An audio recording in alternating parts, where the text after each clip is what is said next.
Welcome to another episode of Uplifting Interviews with Total Strangers. We've got Robert on board. It's 3:39 in the morning, and he's a partying school teacher. Yes. And the great thing about Robert is he's been to 46 friggin' countries. Unbelievable. So tell us about that. Well, What inspired that? I've been a teacher for about 13 years, and about year two, I just booked a one-way flight to Thailand and started traveling Southeast Asia. And then I just came back, found a friend to live with for about 9 months, and then I just put my stuff in storage, and for about 10 years I did that. Oh, that's fantastic. Are you going to write a book about it, or what are you going to do? Yeah, maybe someday. What stood out? I mean, obviously a lot of shit happened, but... No, I mean, I could have like stories that are, stories that maybe that shouldn't get out there, and then, stories that are like beautiful, but Southeast Asia is always my favorite, and Eastern Europe, because as a teacher, you want to do the budget travel type deal. Right. So, yeah. So, these stories help you in your teaching? What do you teach? Of course. What do you teach? I'm a world history teacher. World history teacher. Studies, yes. There you go. So you know your geography as well. Like special ed teacher, but I work in social studies now. So special ed by trade, but I'm in a social studies class. So yeah. Okay. And social studies is the studies of other countries? Is that what social studies is? I mean, so in high school you do your government, you got your world history, you got your American history. So as a sophomore, you do world history. So since I've been in Santa Monica, I've been doing world history, which has been really good because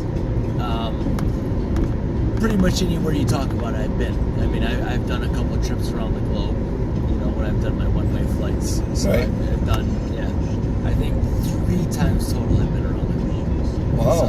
So yeah. That's fabulous. Yeah. Or it could be fantastic even. Fantastic. How are you, by the way, this morning? Hey, I can't complain. And actually, my girlfriend, we just moved into a new apartment where you're dropping me off. She's been working in Amsterdam for the last month. Oh. So, 1 more week she'll be back.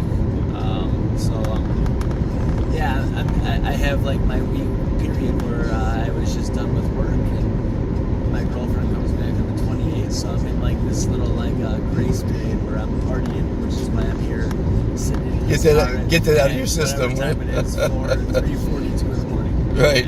So what'd you do last night? Actually, I went to the Comedy Store. Yeah, we were actually. See, I've been all over. I was in West Hollywood. Another colleague of mine actually had never been to the Comedy Store, and I'm like, hey, why don't we go ahead and go to the Comedy Store? It's one of my favorite places. And A lot of endorphins get released when you laugh. Yeah. I love the Comedy Store. I love comedy. I mean, it's fantastic. Just I did stand up on the Comedy Store once. Really? Yeah, I have my shtick is I suffer from CRS, and it's debilitating. It's really not fun. You know what it stands for, of course. Yeah. What does it stand for? I don't know. You tell me. Can't remember shit. Yeah.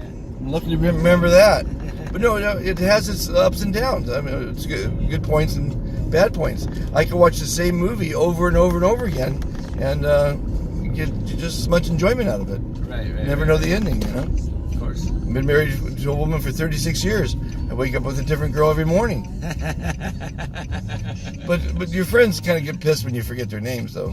That's not fun. Yeah, well, especially as a school teacher, like I'll see like 110 kids like per year, and then I'll see them the next year, and I had a good relationship with them, but it's like you can't remember all their names. Yeah, right? it's almost like a delay. You know what I mean? Yeah. I get it like a few seconds. But your memory must be pretty good to be a teacher, because you got to remember your what you learned in school to teach, right? Oh, of course.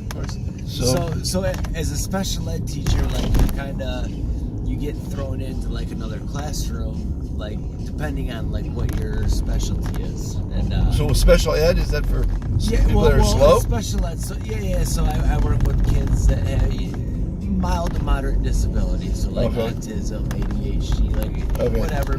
Basically anything that inhibits them from doing the best they can. But speaking of ADHD, I have what's called SADD. It's called SAD. You know anything about that? No, What is that? I can. You don't know what it is? Again, you're lying to me. I think everyone has a little bit of SAD. I think everyone has a little bit of ADHD. Well, no, SAD is super ADD. Okay. I coined it, so nobody has it yet. I'm the only one with it. That's amazing. But a lot of people think it's SAD, which is what does SAD stand for? There's a certain something about that. SAD. Well, I think. So I actually got robbed by gunpoint right on this corner. Oh no! On July 4th, 1 year ago, which I used to live 1 block that way, but now I just moved 2 blocks down the street. What'd they get? Nothing. I had nothing on me. I have 2 chihuahuas. They got one of the chihuahuas. They took my a few credit cards. That's all I had on me. I had no cash in my wallet. I got held up at gunpoint at 17 at working at Taco Bell. Oh my goodness! That was an amazing experience. Yeah. Well, my friend, thank you for participating. Now, how are you again? What was the answer? Fantastic. There you go. Now he's got it. Fantastic. If you guys like what you're seeing and you love teachers, join, subscribe, and be fantastic. All right. I hope someone watches this. We now have an Instagram, _fantastic today. And I want you to fantastic today, not tomorrow.